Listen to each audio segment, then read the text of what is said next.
Muy buen día, mis hermanos y amigos que nos visitan esta mañana. Que el Dios de toda gracia que nos llamó a su gloria eterna los perfeccione, los afirme, fortalezca y establezca. A Él sea la gloria por los siglos de los siglos. Hoy, por la misericordia de Dios, vamos a empezar el estudio de la epístola del apóstol Pablo a los romanos. Esta es la epístola más importante en la historia del cristianismo. Es la más importante porque fue leyendo esta carta cuando Lutero entendió, vio, descubrió que la salvación es solamente por fe. Se le estaba diciendo otra cosa, que por obras, que comprando la indulgencia, pero Lutero, leyendo la carta a los romanos, pudo entender que la salvación es solamente por fe. Lutero escribió un comentario a los romanos que luego fue leído por otros propulsores de la Reforma Protestante del siglo XVI. Y todos esos movimientos, a partir del año 2500,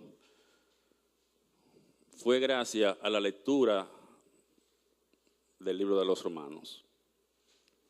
Los protestantes agradecemos a Lutero haber leído Romanos y haber expuesto públicamente la manera como el hombre alcanza la justicia de Dios, cómo el hombre es justificado. Es una carta larga, tiene 16 capítulos. Por eso probablemente no se va a predicar con mucha frecuencia en las iglesias. Se predica por parte, por secciones, porque 16 capítulos es mucho tiempo. Yo he calculado que necesito 72 semanas para terminar Romanos.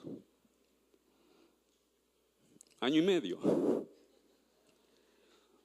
O sea que podríamos tomarnos el 18 y la mitad del 19.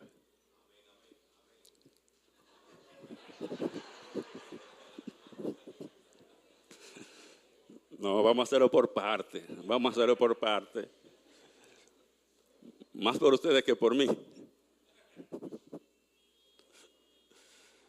Porque estar viendo la misma cara durante año y medio, bueno. Pero yo prefiero predicar Romanos por parte, por sección, que no predicarlo nunca. O sea, perdernos la bendición que tiene Romanos, simplemente porque es un libro largo, no se justifica. Así que de una u otra manera vamos a empezar y con la ayuda de Dios terminaremos en algún momento la epístola a los romanos.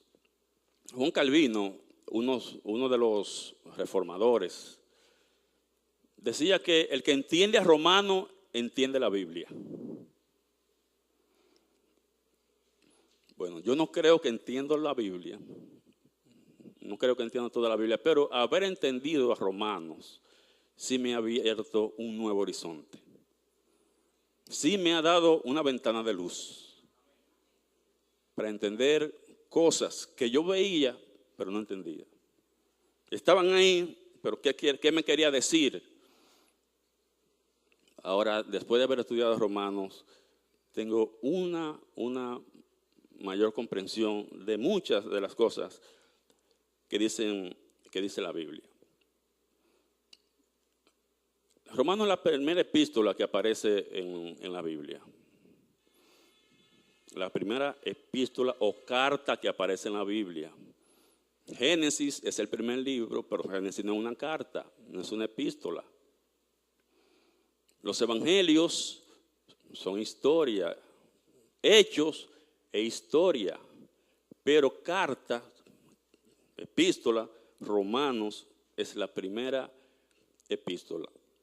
Obviamente, no significa esto que Romanos fue la primera epístola que se escribió. No fue la primera, ni la segunda, ni la tercera. Pero las cartas paulinas están ordenadas, están organizadas de acuerdo a su tamaño. No de acuerdo cronológico, de acuerdo a su tamaño. Pablo escribió 13 cartas, escribió 9 cartas a iglesias y 4 cartas personales a personas. Entonces, ¿cómo están ordenadas? Primero las cartas a las iglesias en orden de tamaño y luego las cartas personales en orden de tamaño. Romanos tiene 16 capítulos, Primera a los Corintios tiene 16 capítulos, Segunda a los Corintios tiene 13, Gálatas tiene 6, Efesios tiene 6, Filipenses tiene 4, Colosenses tiene 4, Primera a los Tesalonicenses tiene 5, la segunda tiene 3. Y luego vienen las personales. Primera Timoteo tiene 6, Segunda Timoteo tiene 4, Tito tiene 3 y Filemón tiene 1. Entonces, en ese orden de tamaño, de longitud, están las cartas, organizadas las cartas de Pablo. Vamos a orar, antes de que empecemos a ver en esta fecha, vamos a ver primeramente una introducción al libro. Una introducción al libro. Vamos a introducir el libro. Luego, la próxima semana veremos la introducción del libro. Ahora vamos a ver una introducción al libro. La próxima semana, la introducción del libro, que son dos cosas diferentes. Es un tiempo que necesitamos invertir. Es un tiempo que hay que invertir para entender Romanos. Tal vez sea la parte más pesada. Yo estoy muy ilusionado con esta carta. Creo que la parte más pesada, introducir el libro, pero a partir de ahí estaremos dando gracias a Dios por su palabra.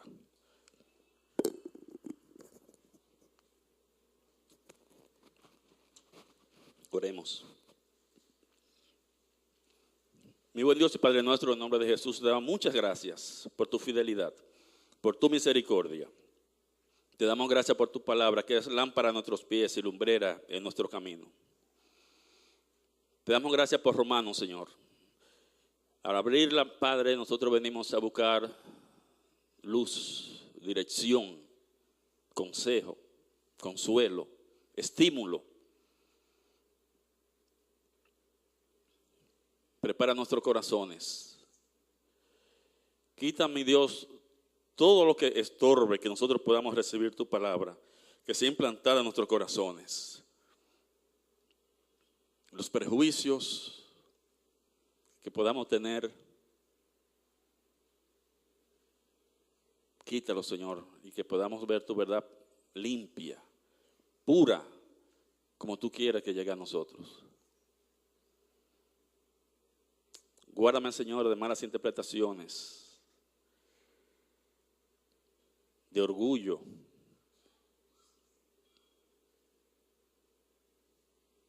Ten misericordia de mí.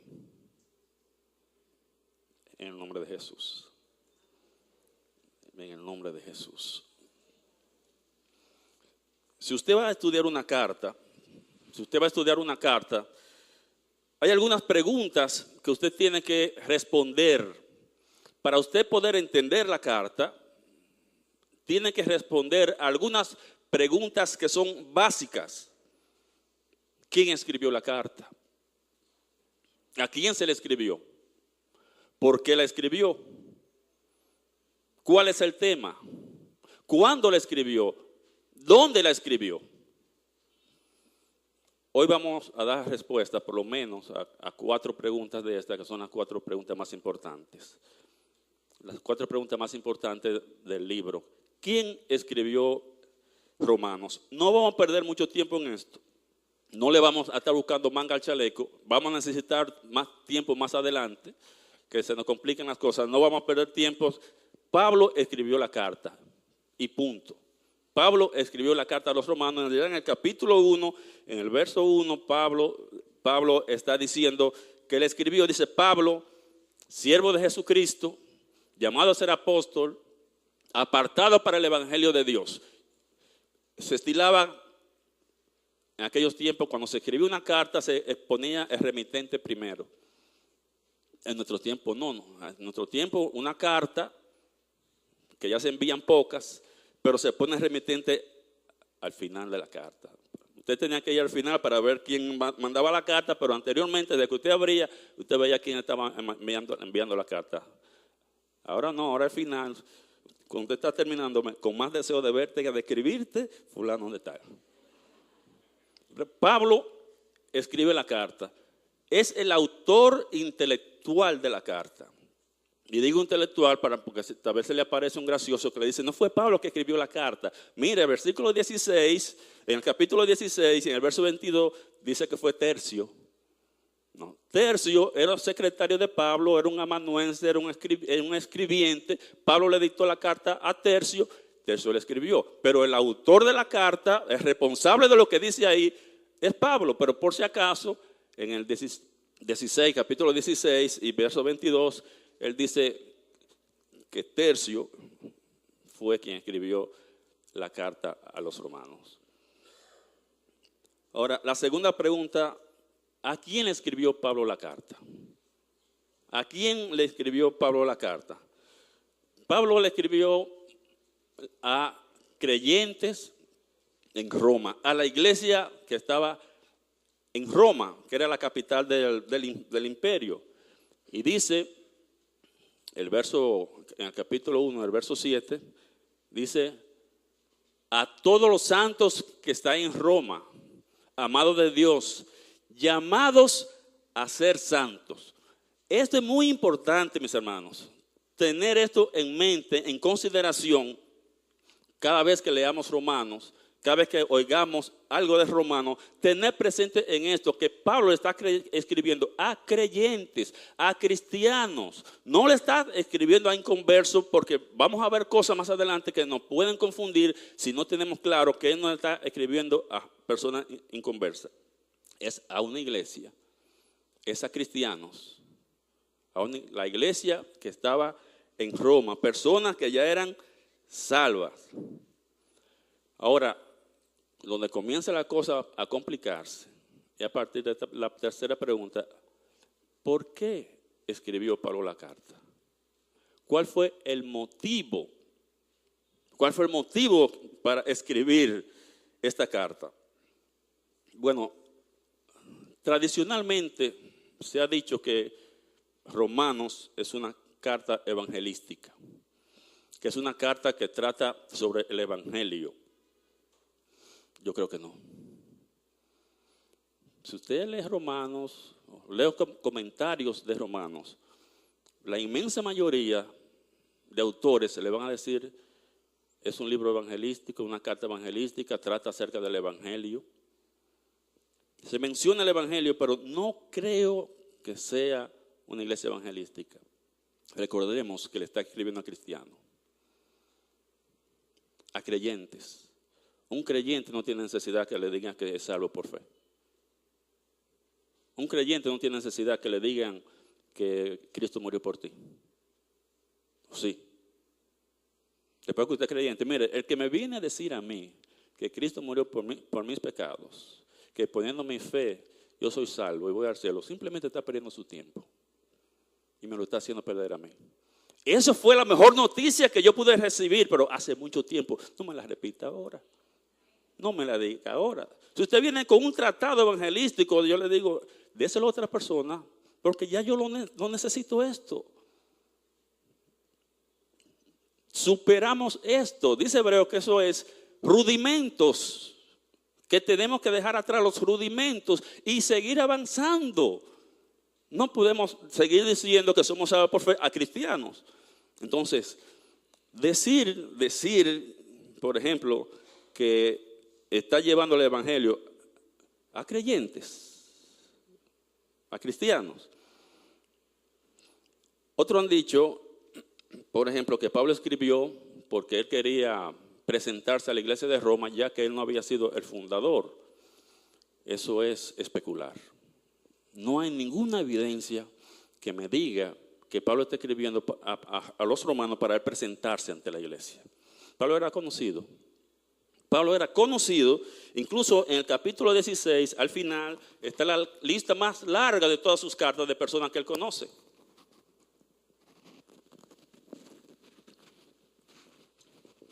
Pero tampoco el texto apoya en ninguna parte la idea de que Pablo se estaba presentando.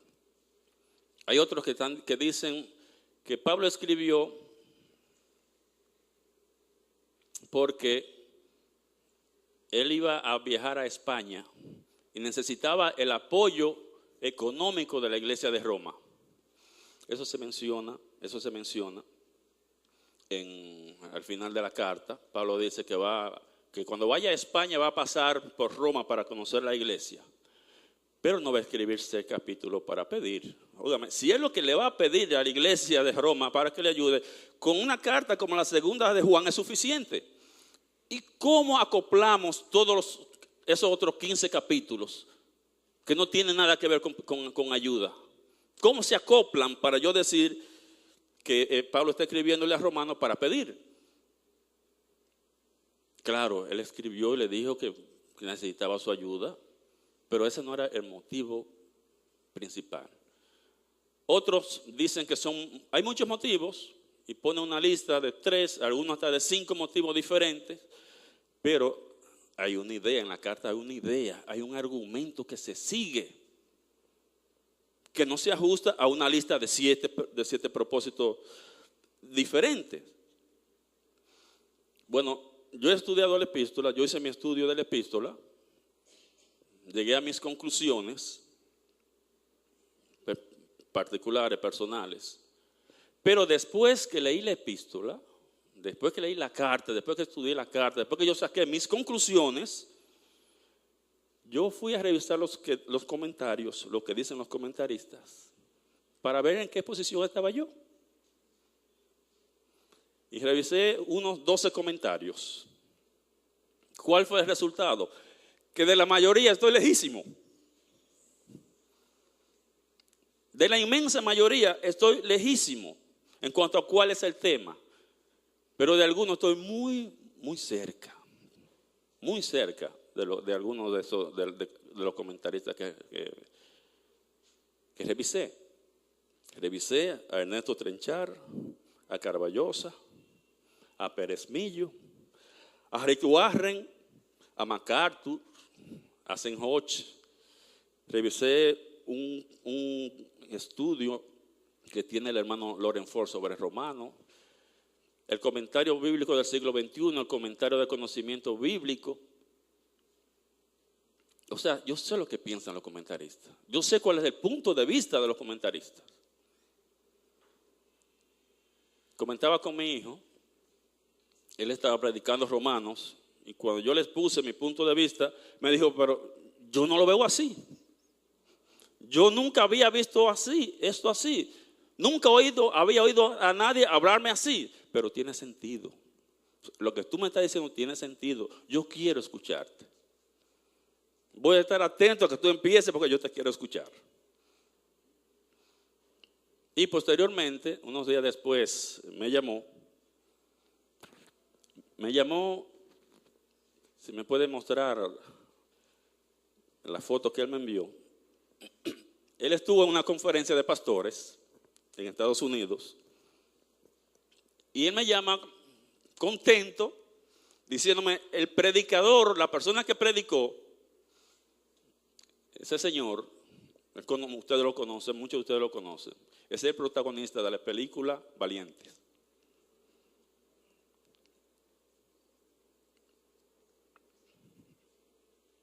Y él me decía, él predicó sobre Romanos y él tiene el mismo punto de vista tuyo. Me asombré, me dijo, me asombré mucho porque nunca he oído esta posición, nunca había oído esta posición, pero él tiene el mismo punto de vista tuyo. Entonces yo me sentí gozo porque no me van a apedrear a mí solo.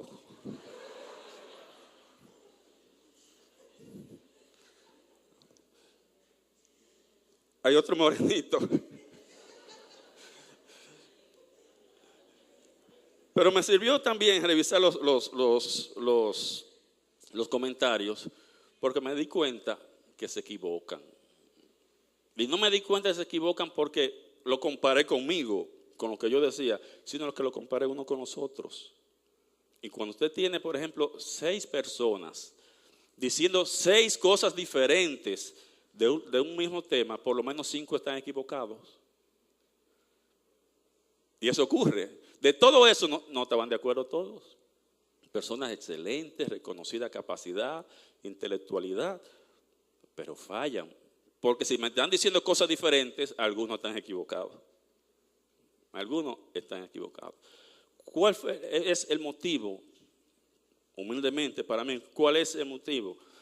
Había un problema de división en la iglesia de Roma. El motivo por el cual Pablo escribe la carta es que había un problema de división en la iglesia de Roma.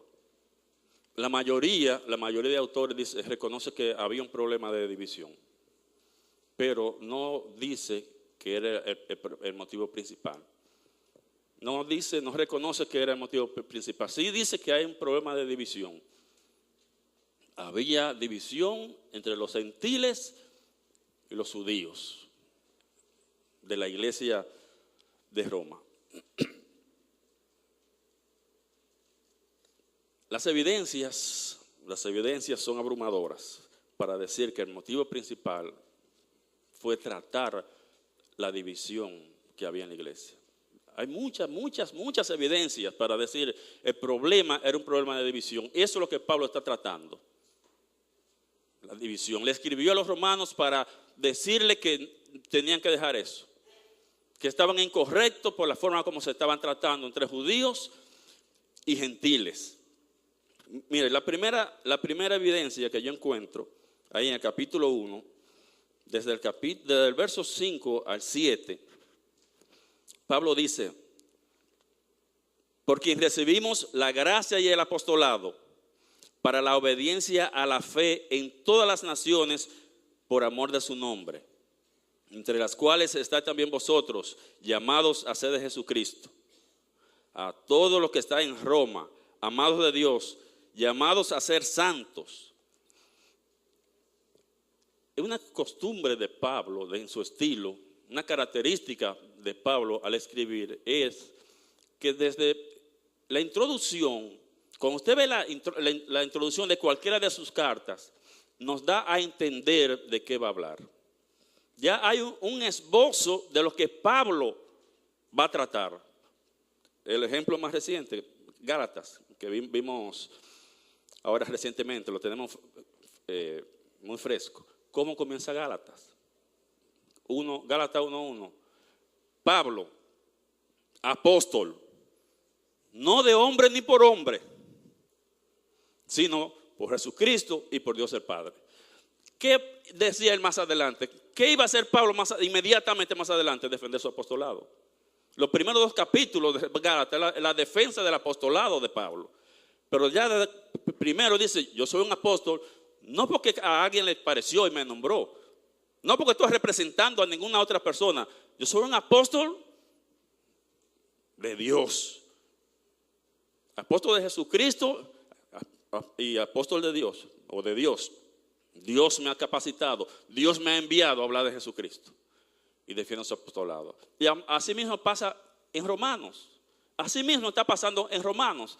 Desde él comienza diciendo: por quien recibimos la gracia y el apostolado para la obediencia a la fe.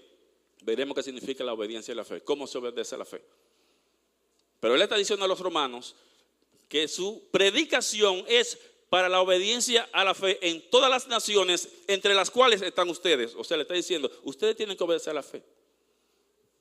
Ustedes tienen que obedecer a la fe. ¿Por qué tienen que decirle esto? Porque no lo estaban obedeciendo. Y luego dice en el verso 7, llamados a ser santos. ¿Por qué Pablo les recuerda que están llamados a ser santos? Porque no estaban viviendo en santidad. Porque la división y la santidad se contraponen. No puede ser santo que está promoviendo división. Y ya desde aquí nosotros podemos ver que Pablo está tratando el problema de la división. Podríamos decir esa es una evidencia débil. Es una evidencia, puede ser una evidencia débil, pero hay otras que van escalando en fortaleza. Hay otras evidencias. Yo encontré que solamente hay 2 iglesias a las que Pablo le dice llamados a ser santos. De todas sus cartas, hay 2 iglesias a las que Pablo le dice llamados a ser santos. Obviamente, una es a los romanos y la otra, ¿cuál es la otra? La de los corintios. ¿Cuál era el problema de los corintios? Tenía división, había división. Primera a los Corintios, capítulo 11 y verso 18. Oigo que hay entre vosotros división y en parte lo creo. A las 2 iglesias que le dice llamados a ser santos, son a esas 2 iglesias que tienen un problema de división. Y a estas 2 iglesias también al final de la carta le dice, saludaos los unos a los otros con ósculo santo. Deseen un abrazo y deseen un beso. ¿Por qué lo tienen que mandar a esto? Porque no lo estaban haciendo. No lo estaban haciendo. Pero otra evidencia es el argumento de Pablo. Al Pablo escribir la carta, ¿qué argumento está siguiendo? Desde el capítulo 1 hasta el 16, todo lo que Pablo está escribiendo es para decirle a los romanos que no se justifique la división, que no deben tener división, que no deben rechazarse los judíos y los gentiles, desde el principio hasta el fin. Los primeros capítulos, los primeros 3 capítulos, Pablo está diciendo, mostrándole, tan pecadores son los judíos como los gentiles. Tan pecadores son unos como los otros. O sea, no se justifica porque ninguno son mejores. Usted no puede rechazar a aquel porque usted es una persona perdida y usted también, y los dos, luego habla del 3 en adelante, 3:21 en adelante, sobre ustedes necesitan ser salvos y tienen una sola manera de salvarse. Tanto uno como los otros tienen una sola manera de salvarse, que es por la fe en Cristo Jesús. No se justifica la división. Pero él va escribiendo, cuando él está hablando del pecado en relación a que, como él dice, capítulo 3, verso 9, ya hemos acusado tanto a judíos como gentiles de que ambos están bajo pecado. O sea, él está diciendo, ya le dije en esos capítulos, acusando de que los dos grupos están bajo pecado. Y concluye 3:23, por cuanto todos pecaron, judíos y gentiles, todos pecaron. Entonces, ¿qué derecho tú tienes a rechazar al otro? Si todos están en la misma condición, si todos necesitan ser salvos y son salvos por de la misma manera, entonces no se justifica.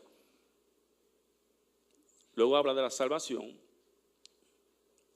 3:21 hasta el 5, la salvación, el resultado de la salvación, igual para los dos. Y luego de ser salvo, dice, viene la santificación. 6, 7 y 8 está hablando de la santificación. Tiene que vivir en santidad. Ya recibiste, debes vivir entonces en santidad. Todos estos versículos, todos estos capítulos que Pablo ha escrito, siempre están en relación a la división. Está tratando la división. En el capítulo 14, ya en el capítulo 14, del 12 al 16, ya es la justicia práctica. Cómo poner en práctica esa teoría que yo le he dado en los primeros 11 versículos. En los primeros 11 versículos, el capítulo 11 termina con un amén, diciendo amén. O sea, como ya yo terminé la carta aquí. Terminó la teoría, ahora del 12 en adelante vamos a aplicarla. Entonces ahí él dice cómo vivir en justicia, en la sociedad, en la iglesia. Pero básicamente sobre el tema de la división. Mire lo que dice Romanos. Vamos al capítulo 14. Vamos a ver los primeros 6 versículos. Ahí está muy clara la división. Todo lo que Pablo habla, todos los versículos, usted va a encontrar la división. Dice, mire lo que dice Romanos 14, del 1 al 6. Dice, recibid al débil en la fe, pero no para contender sobre opiniones. Acuérdense que le estoy escribiendo una carta, es una carta a creyentes. Y él le dice, recibid al débil en la fe. No se estaban recibiendo. Recibid al débil en la fe, pero no para contender sobre opiniones. Porque uno cree que se ha de comer de todo y otro que es débil come legumbre. O sea, aquí hay una división clara. Hay un grupo que está diciendo el puerco se puede comer y la longaniza y los chicharrones se pueden comer. Y otro que está diciendo no, hay que ser vegetariano porque si no entonces estamos pecando. ¿Qué grupo tiene problemas dietéticos? Los judíos. Los judíos. Los gentiles no. El gentil dice todo el pájaro que vuela para la cazuela. Pero los judíos no, porque tienen restricciones dietéticas. Y él dice, el que no come, o sea, no come de todo. El 3 dice, el que come, o sea, el que come de todo, no menosprecie al que no come. Y el que no come, no juzgue al que come, porque Dios se le ha recibido. Mire, me llamó la atención esas dos palabritas. Si soy yo, ahí no hay desperdicio. Si soy yo, yo pongo, el que come, no menosprecie al que no come. Y el que no come, no menosprecie al que come. Pero no puso menosprecie dos veces. El que come, no menosprecie. El que come, no menosprecie. Y el que no come, no juzgue. Muy diferente. El que come está diciendo, no, ese es débil, ese es tal cosa. Y el que no come, el que no come puerco, ni come aquello, nada de esto, le está diciendo, esos no son creyentes. Esos están violando la ley. Está juzgando. ¿Quiénes hacen división entre comidas? Bueno, judíos y gentiles. O sea, hay una clara evidencia de que hay división. Y luego sigue diciendo en el verso 5, para ser más corto, dice, uno hace diferencia entre día y día y otro juzga iguales todos los días. Hay un grupo que dice que el séptimo día es especial. Hay otro que dice, este es el día que hizo el Señor, todos los días son iguales. ¿Quién hace diferencia entre día y día? Los judíos y los judaizantes que tenemos hoy día. Tenemos judaizantes hoy día que venerando el séptimo día y con restaurantes de vegetarianos que solamente hay que comer. Pero Pablo dice que los que comen hierba, que los que llevan dieta, que son vegetarianos, dice, son débiles en la fe, le llama. Así que tienen libertad de comerse su enchufe, su hociquito y su conto de eso. Entonces tienen libertad. No es pecado, dice Pablo. El que come vegetales, dice, que come legumbres, le llama débil. Entonces, usted ve que está haciendo diferencia. Todavía estamos en el 14, está diciendo, hay una división. Pasamos al capítulo 15, y Pablo sigue insistiendo lo mismo. Y en el verso 7 del capítulo 15, Pablo dice, por tanto, recibíos los unos a los otros, como también Cristo recibió para la gloria de Dios. Por todo lo que yo le he dicho antes en el capítulo 14, cuando está diciendo por tanto, en resumen, por todo lo que yo le expliqué en el capítulo 14, de que Dios como quiera te recibe. Si tú lo estás haciendo para Dios, está bien. Él dice, recíbanse los unos a los otros. ¿Por qué usted cree que tiene que decirle que se reciban los unos a los otros? Porque no se están recibiendo. Hay una división clara. Usted no ve división, ¿qué división hay? Y ya venimos al capítulo 15. Y en el 16, si todavía le queda alguna duda, ahora Pablo lo dice directamente. Pablo menciona la palabra división directamente. Dice el 16 al 17. Romanos 16. Saludaos los unos a los otros con ósculo santo. Os saludan todas las iglesias de Cristo. Y dice el 17. Os ruego, hermanos, que os fijéis en lo que causan divisiones. Fíjense, o sea, después que Pablo le escribe 16 capítulos, al final él le dice, fíjense ahora, fíjense en lo que están llevando la división y apártense de esa gente.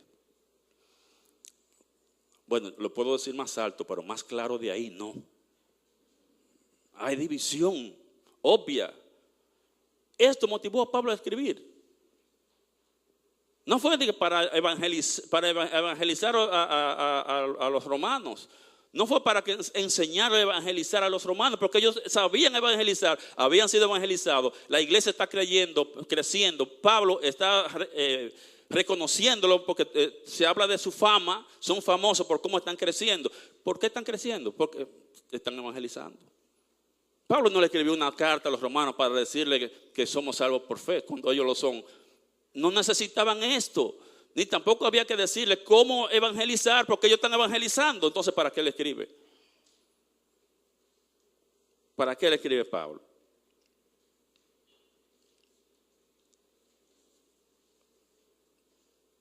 Pablo le escribe el tema, que sería la cuarta pregunta. ¿Cuál es el tema?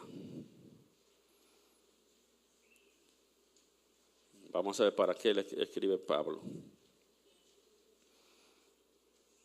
En el tema, obviamente, hay mucha diferencia. Hay muchas diferentes.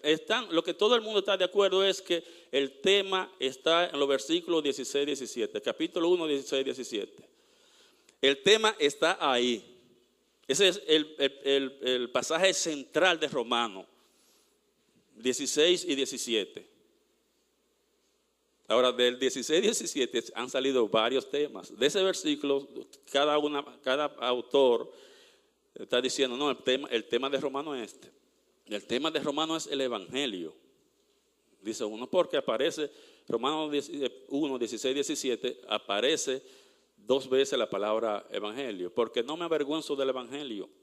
Porque es poder de Dios para salvación al judío primeramente y también al griego. Porque en el Evangelio la justicia de Dios se revela por fe y para fe, como está escrito, mas el justo por la fe vivirá. Entonces algunos dicen, es el Evangelio que está hablando. El tema es el Evangelio. Otros dicen, no, el tema es el poder del Evangelio, porque porque tiene el poder de Dios para salvación. Entonces, el tema es el poder del Evangelio. Y otros están diciendo, no, el tema es, el Evangelio contiene el poder de Dios para librarnos.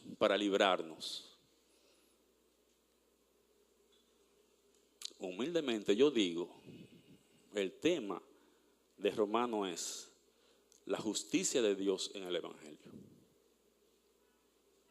La justicia de Dios en el Evangelio.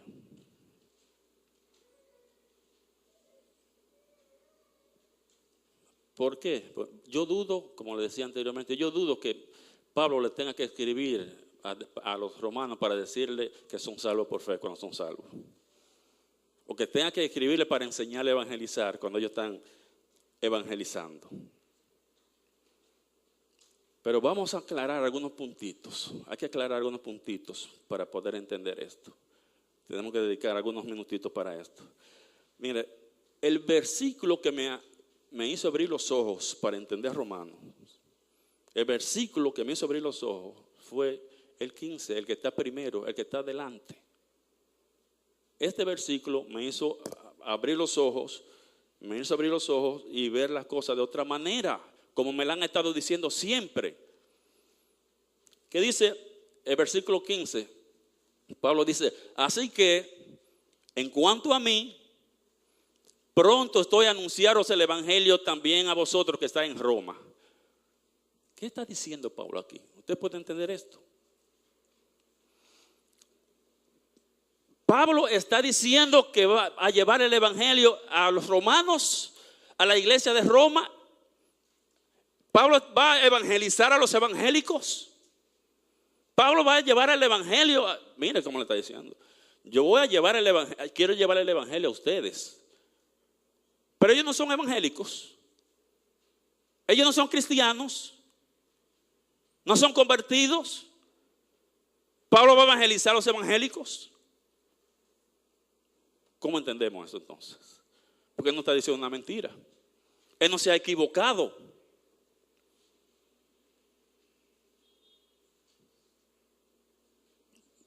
Lo que debemos entender es, lo que yo entiendo y creo que debemos entender es que el Evangelio no es el plan de salvación. El Evangelio no es el plan de salvación. Yo creía que sí, hasta que estudié Romanos, yo creía que el Evangelio era el plan de salvación. Decirle a la gente su condición, su situación, decirle la consecuencia de esa situación y el camino, cómo yo me puedo salir. Romanos, usted sigue el camino de Romanos y usted le presenta el plan de salvación a la gente. Romanos 3:23, por cuanto todos pecaron, ese todo te incluye a ti. Romanos 6:23, la paga del pecado es muerte. Romanos 5:8. Más.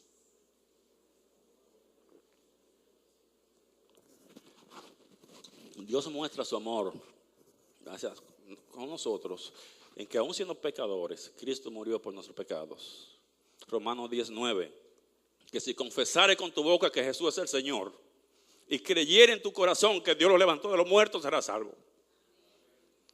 Ese es el plan de salvación, pero ese es el Evangelio. Ese no es el Evangelio completo. Pablo le está diciendo, yo le voy a llevar el Evangelio a personas que ya han recibido el plan de salvación, que son salvos. Entonces el Evangelio tiene que contener otra cosa, tiene que decir otra cosa, que no es solamente el plan de salvación. Yo creía que sí. Honestamente, yo creía que sí hasta que yo estudié Romanos. Pero cuando yo vi esto, yo dije, pero Pablo no puede ya decir a los romanos que son cristianos que lo va a evangelizar. Hay otra cosa que no es el plan de salvación. Claro, es cierto que la paga de pecado es muerte, eso hay que decir solo a la gente, pero al que no es creyente. Es cierto que el único camino es Jesucristo, pero eso hay que decírselo al que no es creyente. Entonces, todo eso es verdad, todo eso hay que decirlo, pero eso no es el Evangelio total, completo, pleno. El Evangelio es otra cosa. Él no está diciendo que el Evangelio es una filosofía de vida, es un estilo de vida, de conducta, de actitud, de comportamiento, que después que usted es cristiano, usted no puede vivir a lo loco. Usted no puede vivir como le parece. Que el Evangelio llama a obedecer la demanda de justicia de Dios. El Evangelio llama a obedecer la demanda de justicia. Que no es solamente el plan de salvación, eso es lo que está diciendo. Los romanos necesitan que se les lleve el mensaje del Evangelio, no el mensaje de salvación, no el plan de salvación. Necesita que se les diga todo lo que contiene el Evangelio. ¿Tiene sentido esto? ¿Tiene sentido? Amén. Filipenses, una iglesia cristiana. Y Pablo está escribiendo. Son creyentes, cristianos. Y en el capítulo 1, el verso 27, mire lo que le dice Pablo a los filipenses. Solamente que os comportéis como es digno del Evangelio de Cristo. Pero que hay una manera de comportarse. Hay una manera de comportarse.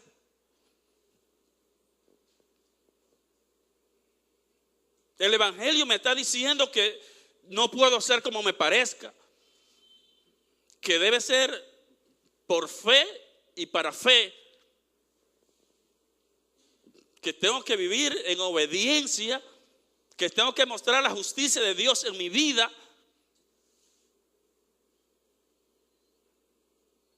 El Evangelio es mucho más amplio. Es mucho más amplio. Y también está diciendo, él está diciendo, para que o sea que vaya a veros o a verlos o que esté ausente, oiga de vosotros que estar firmes en un mismo espíritu, combatiendo unánimes por la fe del Evangelio. ¿Qué es la fe del Evangelio? ¿Qué es la fe del Evangelio? Mire, van apareciendo cosas y nosotros veíamos y leíamos fe del Evangelio y lo pasábamos así.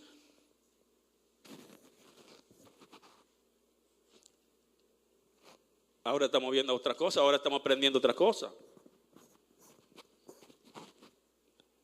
Mire, la palabra fe, como otras palabras como salvación, corazón, cuerpo, carne, no siempre significan lo mismo. No siempre significa lo mismo. Cada vez que usted ve fe, no significa siempre lo mismo. Cada vez que usted ve salvación, no significa siempre lo mismo. El contexto te va a dar el sentido de la palabra. ¿Qué significa? El contexto te va a decir. Y fe es una de ellas. ¿Qué es fe? Porque dice unánime por la fe del Evangelio. Pablo dice que la predicación es para obedecer, para la obediencia a la fe. ¿Cómo se obedece a la fe? ¿Cómo usted obedece a la fe? Bueno, vamos a ver qué es fe. ¿Qué es fe? Bueno, la Biblia no es un libro de definiciones. Una de las pocas definiciones que tiene la Biblia está en Hebreos 11, capítulo 11, versículo 1, que dice, es pues la fe, la certeza de lo que se espera, la convicción de lo que no se ve. Eso es una definición de fe. Eso es una definición de fe. Pero hay otra definición de fe. Fe también significa otra cosa. ¿Qué significa fe? ¿Qué puede significar fe? El conjunto de reglas, de doctrinas, de mandamientos, de preceptos alrededor de una creencia. Tal vez ustedes han oído hablar la fe católica. La fe católica, ¿qué significa la fe católica? Todos esos ritos, toda esa creencia que tienen los católicos. Ustedes han oído hablar de la fe cristiana. ¿Qué es la fe cristiana? Todas las cosas que hacemos los creyentes, los cristianos, los evangélicos. Todas esas cosas es la fe. Eso incluye la doctrina. Eso es la fe. Entonces, cuando dice para la obediencia a la fe, para la obediencia a la doctrina cristiana, todos esos mandamientos, todas esas enseñanzas, eso es la fe cristiana. Entonces, cuando dice que estén combatiendo unánime por la fe del Evangelio, que estén defendiendo la doctrina de la salvación, de la seguridad de la salvación, de que solo es por fe, que estén defendiendo esto. Es combatiendo por la fe del Evangelio. Nosotros hablamos del Evangelio de la fe, pero la fe también es la fe del Evangelio. La fe del Evangelio. Miren lo que dice Judas. Judas tiene un solo capítulo, entonces versículos 3 y 4. Judas. ¿Me pueden poner a Judas? Antes de Apocalipsis está Judas. Versículos 3 y 4. 3 y 4. Amados, dice Judas, por la gran solicitud que tenía de escribiros acerca de nuestra común salvación, me ha sido necesario escribiros exhortándolos que contendáis ardientemente por la fe que ha sido una vez dada a los santos. Esa fe no fue una capacidad para creer, sino las doctrinas, las enseñanzas que se le ha dado a los creyentes. Él dice que deben combatir. ¿Y por qué? Tenemos que defender las doctrinas, las enseñanzas, los preceptos, los mandamientos. ¿Por qué tenemos que combatirlo? Dice Judas, porque algunos hombres han entrado encubiertamente, los que desde antes habían sido destinados para esta condenación. Hombres impíos que convierten en libertinaje la gracia de nuestro Dios y niegan a Dios, el único y soberano, y a nuestro Señor Jesucristo. El Evangelio dice que solo es un Dios. El Evangelio dice que es un Dios. El Evangelio dice que es un solo Señor, que es Jesucristo. Eso dice el Evangelio. El Evangelio no es el plan de salvación entonces. Y Judas está diciendo que tenemos que defender esas enseñanzas, esas doctrinas, porque hay gente que está diciendo lo contrario, que está pervirtiéndolo en ese tiempo. Entonces podemos ver que cuando hablamos de combatir por la fe, no es por la capacidad de creer. No es por la capacidad de creer. Eso solamente no es la fe. Es una definición de fe. Si hemos entendido esto, entonces, ahora tal vez podemos abordar ese verso principal, ese pasaje principal, Romanos 1, 16, 17. Si hemos entendido esto, ahora podemos entender mucho más fácil. Romanos 1, 16, 17. Porque no me avergüenzo del evangelio, porque es poder de Dios para salvación a todo aquel que cree, al judío primeramente y también al griego. Cuando Pablo, ahora podemos entender que cuando Pablo está diciendo, porque no me avergüenzo del evangelio, él no está diciendo que se avergüenza del plan de salvación. Él no está hablando de esto ahí. Él no está hablando del plan de salvación ahí, obviamente. Porque desde el verso 15 él dice que yo voy a compartir el evangelio con ustedes. Entonces él está diciendo ahora, cuando dice no me avergüenzo del evangelio, o sea, de lo que yo voy a compartir con ustedes, que no es el plan de salvación. No me avergüenzo del evangelio. Pablo está diciendo, yo no me avergüenzo de mi conducta, de mi forma de actuar, de mi actitud. Yo no me avergüenzo por andar con una Biblia, yo no me avergüenzo por ir a la iglesia, yo no me avergüenzo por ir a orar, yo no me avergüenzo porque tengo una sola mujer, yo no me avergüenzo por ser virgen. Eso es lo que está diciendo Pablo. Yo no me avergüenzo de mi conducta, de mi actitud, no del plan de salvación. Nadie se avergüenza por lo que cree hasta que usted no lo vive. Nadie sabe lo que tú crees hasta que tú no lo estás viviendo. Entonces nadie se puede avergonzar de las ideas hasta que tú no lo estás viviendo, porque nadie lo sabe hasta que tú no lo vives. Pablo está diciendo, yo no me avergüenzo de mi manera de vivir, de mi forma de vida, que es diferente a lo que están viviendo los romanos. Yo no me avergüenzo de esto. E inmediatamente dice, ¿por qué no se avergüenza? Él dice, porque es poder de Dios para salvación. Porque es poder de Dios para salvación. Aquí se complica un poquito la cosa. Porque hemos visto tradicionalmente que salvación ahí significa librarme de la pena del pecado, librarme del infierno, llevarme al cielo. Y de eso no es que está hablando él. Otra vez, no está hablando de eso. Salvación ahí no significa librarme de la pena del pecado. Significa librarme de las consecuencias. ¿De qué me libra? Si yo estoy viviendo de acuerdo al evangelio, si yo estoy viviendo o en obediencia al evangelio, yo me voy a evitar muchos problemas en mi vida. Y por eso Pablo está diciendo, me libra. No que me va a salvar. Esa palabra en griego se puede traducir al español tanto salvar como librar. O sea, conozco la palabra, la busqué para no saber lo que estaba diciendo. Yo creo que esa traducir esa palabra como salvación perjudica el entendimiento del pasaje. Porque todo el mundo está diciendo que tiene el poder para salvación. El plan del evangelio visto como el plan de salvación. Y lo tiene, y es verdad, pero no está hablando de esto ahí. Él no está hablando de esto, me está hablando de liberar. El evangelio tiene el poder para liberarme. Cuando yo tengo esa conducta de justicia, de obediencia, me va a librar de muchas cosas. Eso es lo que está diciendo Pablo. No está diciendo que hablando de vida eterna ni cosa que se parezca, me va a librar. Romanos 5:9, que creo que no están en sus hojitas. Romanos 5:9 dice, pues mucho más, estando ya justificados en su sangre, siendo salvos, él dice, estando ya pasado, estando ya justificados por su sangre, por él seremos salvos de la ira. Por él seremos salvos de la ira. No está hablando aquí de la ira apocalíptica, de las 7 copas. Está hablando de la ira actual de Dios. El verso 18 dice, ¿por qué tenemos que actuar en justicia? ¿Por qué tenemos que obedecer el evangelio?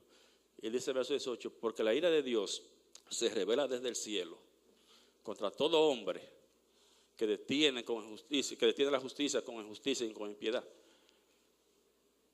Entonces, él no está hablando de esto.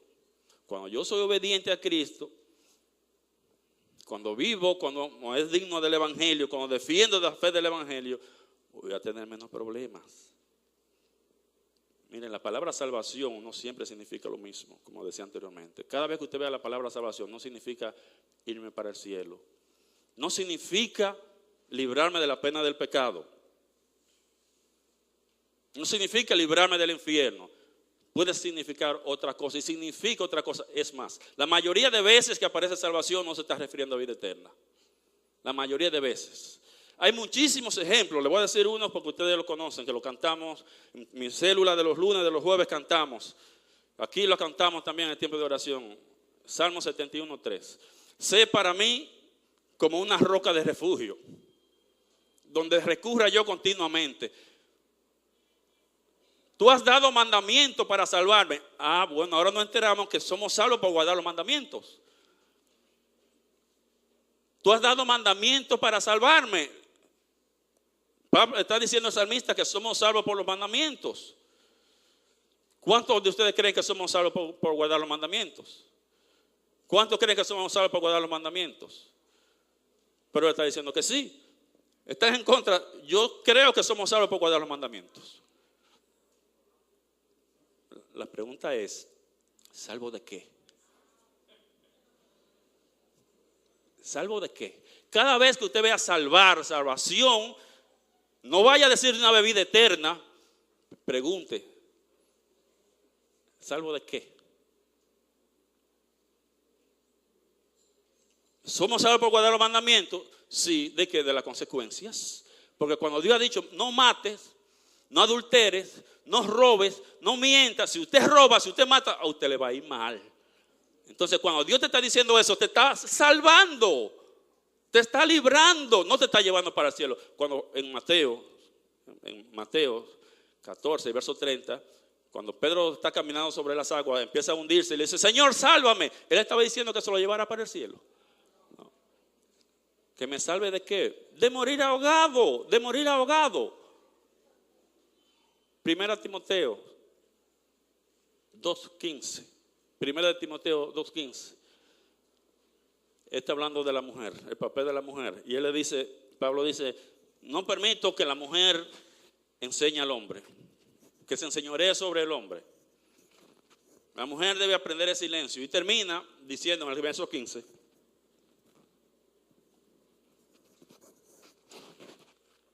Pero se salvará engendrando hijos. Damas, buenas noticias, son salvas por parir. Se salvará engendrando hijos. Hay algunas que lo han entendido así. Y andan buscando quien embarace para ser salva. Sin casarse. Y buscando quien embarace para ser salva, para ir al cielo. La ira de Dios es que viene sobre esa gente, dice el verso 18. La ira de Dios es que viene sobre eso, porque el Evangelio dice que el sexo es para el matrimonio. La ira de Dios es que viene cuando un creyente se junta con un inconverso. La ira de Dios es que viene sobre eso, no la salvación. Pero dice se salvará. Cada vez que usted vea esto, pregúntese, ¿me salva de qué? Igualmente cuando usted ve a Romano, tiene poder de Dios para salvación. Y luego dice, el verso 17, que también tiene una dificultad, porque en el Evangelio la justicia de Dios se revela por fe y para fe, como está escrito, mas el justo por la fe vivirá. Porque en el Evangelio la justicia de Dios, ¿qué es la justicia de Dios? ¿Qué es la justicia de Dios? Cuando hablamos de justicia estamos pensando en un tribunal, en un juez, un abogado, un fiscal. Él no está hablando de esto. Cuando habla de la justicia de Dios, está hablando de lo recto, de lo correcto, de lo bueno de Dios. La justicia de Dios. La justicia de Dios se puede ver desde tres aspectos. Primero tenemos a Dios, que es un Dios justo, completamente justo. Esa es su naturaleza, eso es su esencia. Todos sus caminos son justos. Todo lo que Dios hace es justo. Nunca comete una injusticia. Nunca hace nada incorrecto. Esto se llama justicia absoluta. Solamente Dios posee esta justicia. La justicia de Dios. La justicia absoluta. Pero también como Dios es santo, santo, santo, como Él es justo, Él va a reaccionar ante la injusticia. Y le va a castigar o va a disciplinar al que actúa con injusticia, incorrectamente, o va a recompensar al que actúa correctamente. Esto es lo que se llama justicia retributiva. La justicia retributiva. Pero hay otra justicia, y es que cuando alguien que no es creyente pone su fe en Cristo Jesús, la justicia de Dios, la justicia de Cristo le es imputada, se le da. Legalmente, posicionalmente, esa persona es justa, aunque en la práctica no. Posicionalmente, legalmente, ya es vista como una persona justa, eso que se llama justicia imputada. Ahora, ¿de qué justicia está hablando aquí? Porque en el Evangelio la justicia de Dios se revela por fe y para fe. ¿De qué justicia? Obviamente está hablando de la justicia absoluta. En el Evangelio, y ya vimos que no es plan de salvación solamente, en el Evangelio, en la doctrina, en los mandamientos, en las enseñanzas, está todo lo bueno, todo lo correcto, todos los derechos de Dios. Ahí está, usted lo cree por fe. Esto lo creemos por fe. Y para fe, cuando dice para fe, está diciendo para vivir por fe. Como está escrito, el justo por la fe vivirá, eso está más claro que el agua. Pero vamos a ver, porque algunos lo quieren enredar y no han estado diciendo una cosa por otra. Él está diciendo, el justo por la fe vivirá. Esto explica lo que ha dicho anteriormente. Algunos están diciendo que cuando él dice el justo por la fe vivirá, está diciendo que somos salvos por fe. Está diciendo que somos justificados por fe.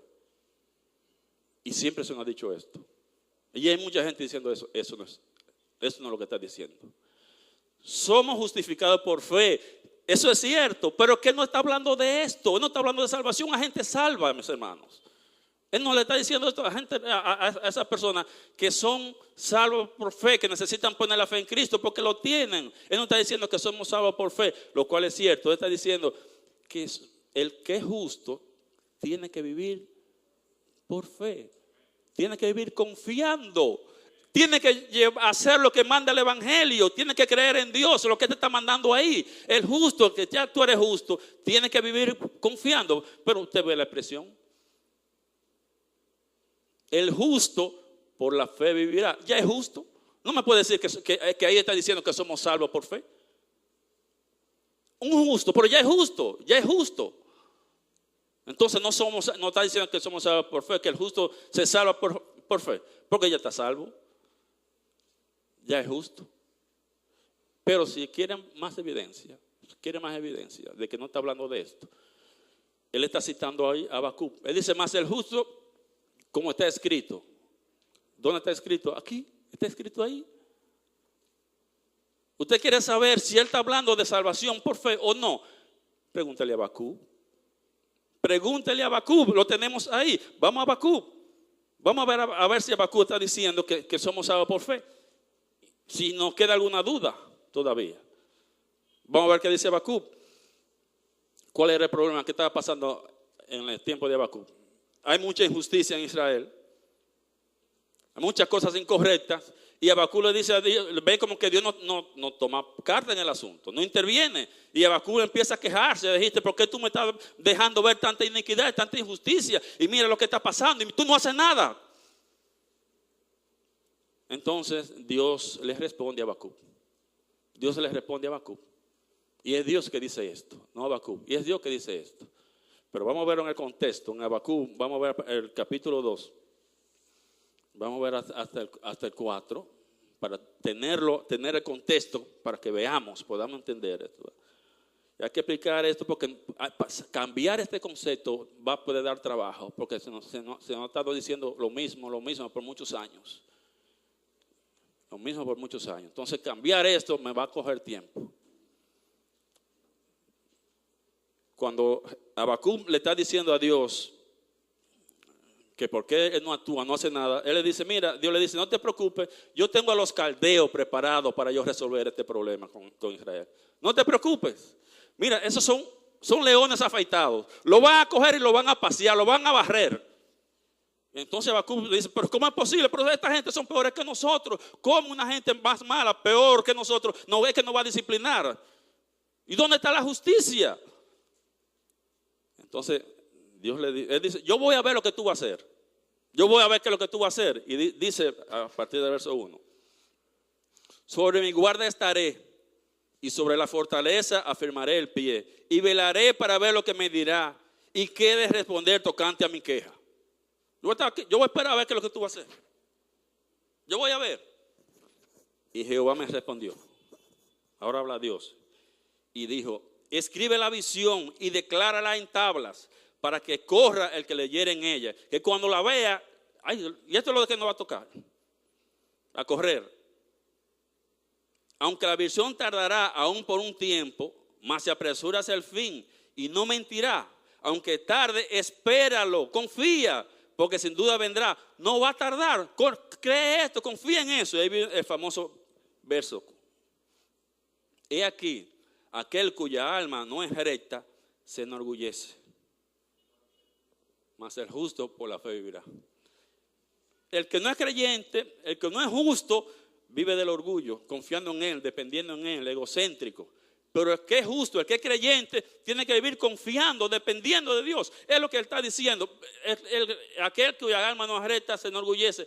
Pero el que es justo tiene que vivir por fe. ¿Usted está viendo algo de salvación, de evangelio, de vida eterna ahí? ¿Está hablando de esto? ¿O qué está hablando de él? De confianza en Dios. De fe en Dios. De vivir por fe. De nuevo. Puedo decirlo más alto, pero más claro de ahí que no creo que ya pueda decirlo más claro de ahí. Mire, cuando Dios le dice esto a Habacuc dice de lo más bello que tiene la Biblia, de los pasajes más bellos que tiene la Biblia, él dice, a partir del verso 17, el capítulo 3, dice, mira que dice Habacuc, aunque la higuera no florezca, 3:17 en adelante, ni en las vides haya frutos, aunque falte el producto del olivo, y los labrados no den mantenimiento, y las ovejas sean quitadas de la majada, y no haya vacas en los corrales, con todo yo me alegraré en Jehová, y me gozaré en el Dios de mi salvación. ¿De qué está hablando Habacuc? ¿Está hablando de salvación, de evangelio, de vida eterna? ¿O está hablando de vivir por fe, de vivir confiando? ¿Cómo podemos usar este versículo para decir que somos salvos por fe? Es cierto, es verdad, pero él no está hablando de eso, no se está refiriendo a eso. ¿Tiene sentido?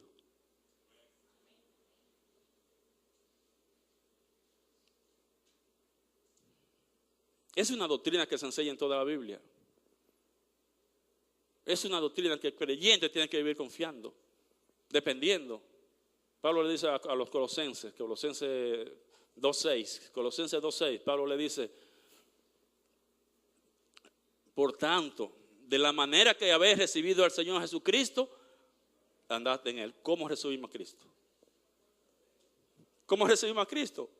Por fe, pues no tiene que hacer más nada, no tiene que cambiar, sigue así.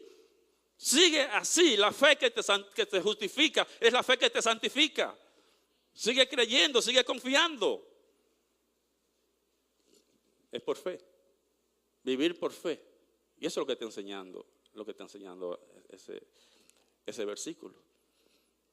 Si nosotros decimos que esa cita de Habacuc está diciendo que somos salvos por fe, entonces Pablo está citando a Habacuc incorrectamente, porque Habacuc no está diciendo eso. Si estamos diciendo que esa cita me habla acerca de la salvación por fe, de la justificación por fe, como están diciendo muchos, entonces Pablo está citando a Habacuc incorrectamente. ¿Usted cree que Pablo va a citar a Habacuc incorrectamente? Motivos poderosos para no hacerlo. Primero, es conocer la ley. Hebreo de hebreo en cuanto a la ley, fariseo. Los fariseos conocían muy bien la ley perfectamente. Además, y más importante, él está escribiendo, inspirado por el Espíritu Santo que lo protege, que lo libre de error. No va a citar incorrectamente un versículo. ¿Cómo podemos llegar a esa conclusión entonces? ¿Cómo hemos llegado hasta aquí? Yo me pregunto. Vean los comentarios. Vean los comentarios. Y usted verá lo que le van a decir. Y si usted no está alerta, usted va a concluir diciendo, amén, es verdad. Amén, es verdad. Pero yo creo que quien ha llegado a esa conclusión se le escapó la tortuga. Yo puedo entender que se te escape la liebre, pero la tortuga.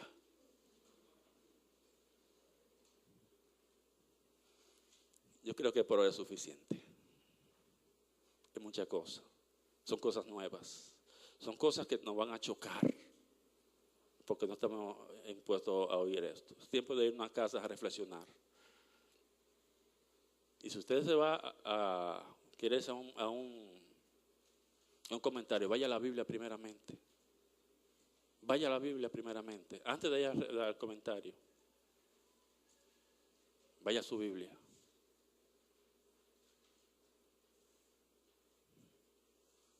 Aquí nosotros encontramos en Romanos, cuando él explica la condición del hombre de pecado, cuando él explica la manera como el hombre puede alcanzar la salvación, la justicia,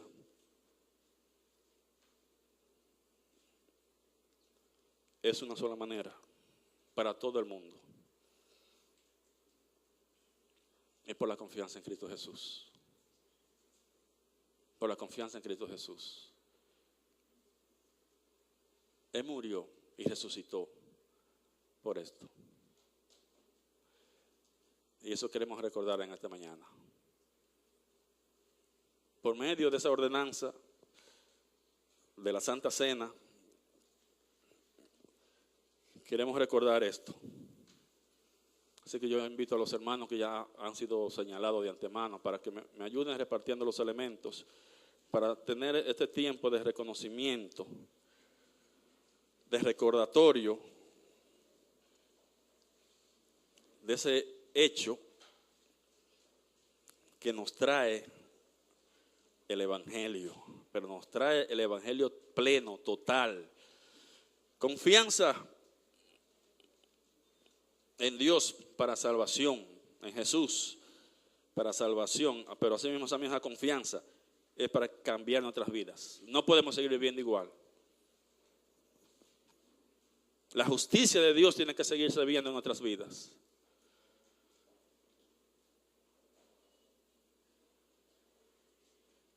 Y gracias a Jesús. Gracias por su muerte y su resurrección.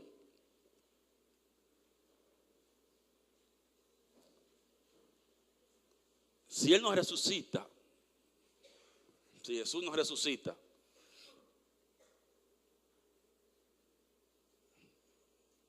significaba que Dios no aceptaba ese sacrificio. Y si Dios no aceptaba ese sacrificio, nosotros no podíamos tener perdón por nuestros pecados. Pero su resurrección demuestra que Él es Dios. Hijo significa de la misma esencia, de la misma naturaleza. Cuando dice es hijo de Dios, es Dios. Se demuestra por su resurrección. Porque si Jesús no resucitó, vana es nuestra fe. Y aún estamos en nuestros pecados. Pero Él resucitó. Y Él no se quedó en la tumba. Un cuerpo pudriéndose, descomponiéndose, desgastándose en una tumba, no puede ofrecer vida. Pero Él resucitó y subió a los cielos. Se sentó a la diestra del Padre, donde su ministerio es interceder por nosotros. Y gracias a eso somos salvos. Y gracias a eso estamos aquí. Y gracias a Él, gracias a ese sacrificio, recibimos el Evangelio. Recibimos la fe cristiana. Y os recordamos esto.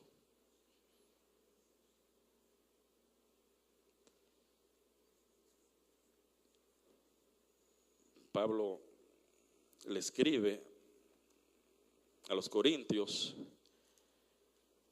en el capítulo 11 de la primera epístola, a partir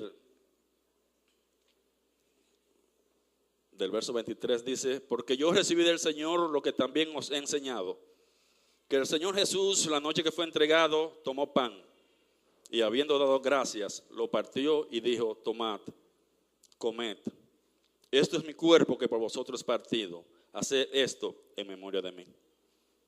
Asimismo tomó también la copa después de haber cenado, diciendo: esta copa es el nuevo pacto a mi sangre, haced esto todas las veces que la bebiereis en memoria de mí. Así pues, todas las veces que comieres este pan y bebieres esta copa, la muerte del Señor anunciáis hasta que Él venga. Buen Dios, hoy comemos este pan anunciándole al mundo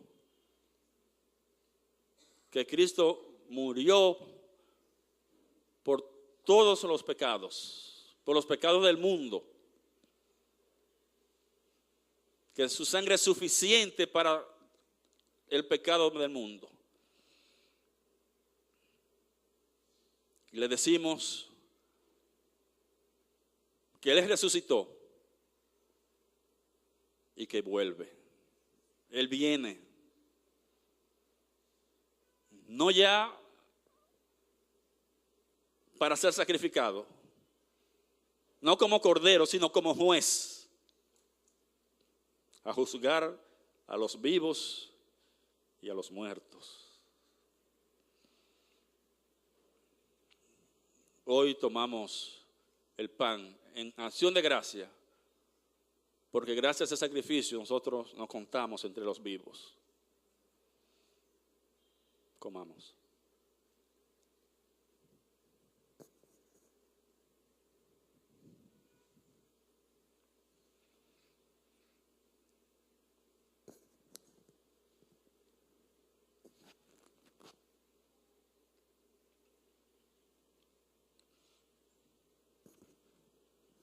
Igualmente, Señor, te damos gracias por la sangre de Jesús, porque nos limpia, nos lava de la suciedad del pecado. Gracias porque por ese sacrificio podemos llamarte Padre. Y por ser Padre común a todos nosotros, nos llamamos hermanos. Gracias, mi Dios. Lo tomamos en acción de gracias. Bebamos.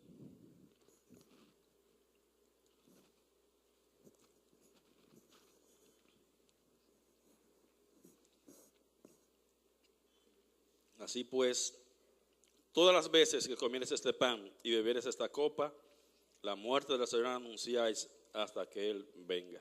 Dios bendiga su